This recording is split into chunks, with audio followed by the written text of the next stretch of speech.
4 चुनावी राज्यों में किधर जाएंगे आदिवासी मतदाता। इन राज्यों में विधानसभा की कुल 113 सीटें हैं जनजातियों के लिए आरक्षित।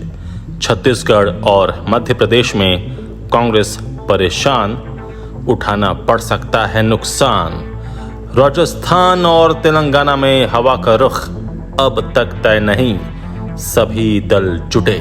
नमस्कार, आजाद सिपाही विशेष में आपका स्वागत है। मैं हूं राकेश सिंह। देश में अगले साल की पहली छमाही में होने वाले लोकसभा चुनाव से पहले अगले 4 महीने में 4 राज्यों मध्य प्रदेश, छत्तीसगढ़, राजस्थान और तेलंगाना में विधानसभा चुनाव होने हैं। चूंकि अब चुनाव नजदीक है, इसलिए सीटों और वोटों के समीकरणों को साधने के लिए कोशिशें तेज हो गई हैं। जुगाड़ शुरू हो गए हैं। वोटरों के वर्गीकरण और सीटों के समीकरण में आदिवासी वोटर बेहद अहम माने जाते हैं। इसलिए आदिवासियों के हितों के लिए राजनीतिक दल अपने आप को प्रोजेक्ट करने में लग गए हैं। क्या भाजपा के नेतृत्व वाला एनडीए गठबंधन और क्या कांग्रेस समेत 26 विपक्षी दलों का गठबंधन, सभी में आदिवासियों को अपने पक्ष में करने की होड़ मच गई है। जहां तक आदिवासी सीटों की संख्या का सवाल है, तो इन 4 चुनावी राज्यों में कुल 113 विधानसभा सीटें आदिवासियों के लिए आरक्षित हैं। हालांकि 104 अन्य सीटों पर आदिवासी वोट निर्णायक भूमिका निभाते हैं। इस तरह 217 सीटों पर जीत हासिल करने के लिए सभी दल अभी से ही सक्रिय हो गए हैं। इन 4 चुनावी राज्यों में आदिवासी सीटों का अब तक का समीकरण कह रहा है कि मध्य प्रदेश और छत्तीसगढ़ में कांग्रेस का रास्ता मुश्किल भरा हो सकता है, जबकि राजस्थान और तेलंगाना में हवा का रुख अब तक साफ नहीं है।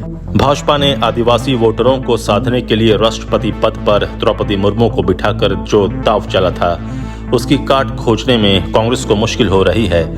तो फिर इन 4 राज्यों में आदिवासी वोटर किस तरफ झुक सकते हैं, बता रहे हैं आजाद सिपाही के विशेष संवाददाता राकेश सिंह। इस साल के अंत तक 4 राज्यों मध्य प्रदेश, छत्तीसगढ़, राजस्थान और तेलंगाना में विधानसभा चुनाव होने हैं। ये चुनाव अगले साल के पूर्वार्ध में होने वाले लोकसभा चुनाव के सेमीफाइनल माने जा रहे हैं। इसलिए दोनों पक्ष इसे जीतने के लिए अभी से ही सक्रिय हो गए हैं। इन 4 चुनावी राज्यों में भाजपा और कांग्रेस दोनों ही एक दूसरे को मात देने की कोशिशें कर रहे हैं, जो स्वाभाविक ही है। इन कोशिशों का एक कोण आदिवासी मतदाता भी है, जिनके लिए इन राज्यों की 113 विधानसभा सीटें आरक्षित हैं और बाकी 104 सीटों पर वे जीत हार में निर्णायक भूमिका निभाते हैं। इसलिए सभी दल इन आदिवासी वोटरों को साधने में लगे हैं। मध्य प्रदेश की 230 विधानसभा सीटों में से 47 सीटें अनुसूचित जनजातियों के लिए आरक्षित हैं। ये सीटें मुख्य रूप से शहडोल, डिंडोरी, मंडला, अलीराजपुर और झाबुआ इलाके में है। छत्तीसगढ़ में आदिवासी समुदाय के लिए 29 सीटें और राजस्थान में 25 सीटें आरक्षित हैं। तेलंगाना की 119 सीटों में से 12 सीटें आदिवासी समुदाय के लिए आरक्षित हैं। लोकसभा की कुल 543 सीटों में से 47 सीटें आदिवासी समुदाय के लिए आरक्षित रखी गई हैं। 2014 के लोकसभा चुनाव में भाजपा को 27 आदिवासी सीटों पर सफलता मिली थी, जबकि 2019 में ये आंकड़ा 31 तक पहुंच गया था। जहां तक इन 4 चुनावी राज्यों में आदिवासी वोटों के समीकरण का सवाल है, तो ये बेहद उलझा हुआ है। छत्तीसगढ़ के आदिवासी वोटों का मसला भाजपा और कांग्रेस दोनों के लिए कुछ चिंता पैदा करने वाला है। आदिवासी समुदाय के बड़े नेता अरविंद नेताम ने कांग्रेस से इस्तीफा देकर छत्तीसगढ़ की सभी आदिवासी सीटों और कुछ अन्य सीटों पर चुनाव लड़ने का फैसला कर लिया है। सर्व आदिवासी समाज मध्य प्रदेश और राजस्थान जैसे राज्यों में भी आदिवासी समुदाय के लिए आरक्षित सीटों पर भी चुनाव लड़ने पर विचार कर सकता है। यदि ऐसा हुआ तो इन सभी चुनावी राज्यों के चुनाव में एक नया समीकरण पैदा हो जाएगा, जो भाजपा कांग्रेस दोनों को ही नुकसान पहुंचा सकता है। मध्य प्रदेश में आदिवासी मतदाताओं का रुझान भाजपा और कांग्रेस में बटा हुआ है। पिछले लोकसभा चुनाव में भाजपा ने इन पर काफी हद तक कब्जा कर लिया था। छत्तीसगढ़ में लोकसभा चुनाव में भाजपा का जादू चला था, तो विधानसभा चुनाव में कांग्रेस ने भाजपा का लगभग सफाया कर दिया था। उसने सबसे ज्यादा आदिवासी सीटों पर जीत हासिल की थी।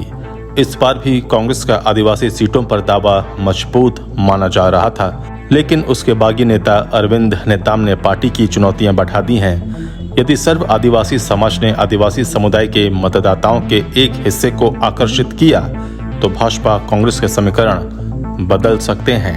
राजस्थान में कांग्रेस आदिवासी बहुल सीटों पर कब्जा करने की पूरी कोशिश कर रही है।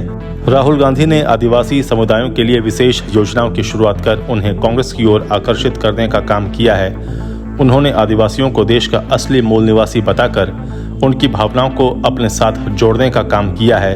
वहीं भाजपा भी गुजरात से सटे आदिवासी इलाकों में बड़े नेताओं की मौजूदगी कराकर उन्हें अपने साथ जोड़ने की कोशिश कर रही है। राज्य के निर्माण के बाद तेलंगाना में लगातार दूसरी बार सत्ता में आने की दावेदारी कर रही भारत राष्ट्र समिति बीआरएस ने भी आदिवासी मतदाताओं को लुभाने की पूरी कोशिश की है। आदिवासी दिवस पर बीआरएस नेता के कविता ने कहा कि उनकी सरकार आदिवासी हितों के लिए पूरी तरह तैयार है। समान नागरिक संहिता से आदिवासी समुदाय के पारंपरिक रीति रिवाजों पर असर पड़ सकता है। उन्होंने दावा किया कि उनकी सरकार राज्य के आदिवासी समुदाय के लोगों के हितों की पूरी तरह रक्षा करेगी। समान नागरिक संहिता से आदिवासी समाज को प्रभावित न होने देने का दावा चुनाव से जोड़कर देखा जा रहा है। के कविता ने कहा है कि हाल के वर्षों में आदिवासियों के अधिकारों में कटौती कर उनके जल, जमीन और जंगल पर कब्जा किया जा रहा है। समुदाय लगातार संघर्ष कर रहा है। आदिवासी समाज की इस लड़ाई में बीआरएस उनके साथ खड़ी है।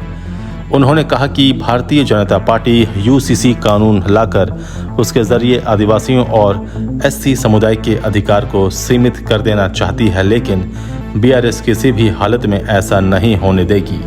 उधर इन राज्यों में भाजपा ने आदिवासियों को साधने के लिए योजनाओं और घोषणाओं की बौछार कर दी है।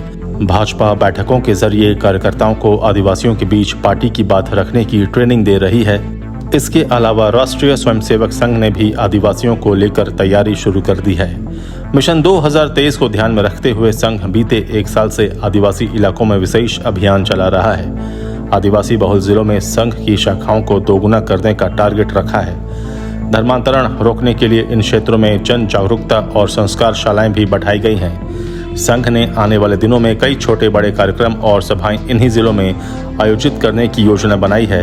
यही नहीं, आदिवासियों को अपने पाले में फिर से मिलाने के लिए भाजपा हर संभव प्रयास कर रही है। चुनाव को ध्यान में रखते हुए पार्टी और सरकार ने अपना पूरा फोकस आदिवासी वोटरों पर शिफ्ट कर दिया है। आदिवासियों को लेकर भाजपा का आउटरीच प्रोग्राम पूरी तेजी से चल रहा है। पिछले कुछ दिनों के दौरान भाजपा का आदिवासी और आदिवासी प्रतीकों पर फोकस साफ नजर आया है। दूसरी तरफ कांग्रेस के चुनावी रणनीतिकार भी आदिवासी समुदाय को लुभाने में जुट गए हैं। कांग्रेस लगातार आदिवासी वर्ग के मुद्दे उठाकर भाजपा को घेरने की कोशिश कर रही है। वहीं योजनाओं को जाति वर्ग में बांटने की बजाय सभी के लिए घोषित करते हुए आदिवासी वर्ग को भी साथ जोड़ रही है। कांग्रेस के पदाधिकारियों का कहना है कि आदिवासी नेताओं और विधायकों को आदिवासी क्षेत्रों का दौरा करने और आदिवासियों के साथ संवाद स्थापित करने के निर्देश दे दिए हैं। पार्टी ने अगले 6 माह के लिए प्लान ऑफ एक्शन भी तैयार किया है। इसके तहत पार्टी लगातार आदिवासी अंचल में पड़ने वाली विधानसभा सीटों पर मेहनत मशक्कत करेगी। आजाद सिपाही के विशेष में अभी इतना ही। आप हमारे इस YouTube चैनल को जरूर सब्सक्राइब करें और भी अधिक खबरों के लिए पढ़ते रहिए अपना लोकप्रिय दैनिक अखबार आजाद सिपाही। धन्यवाद।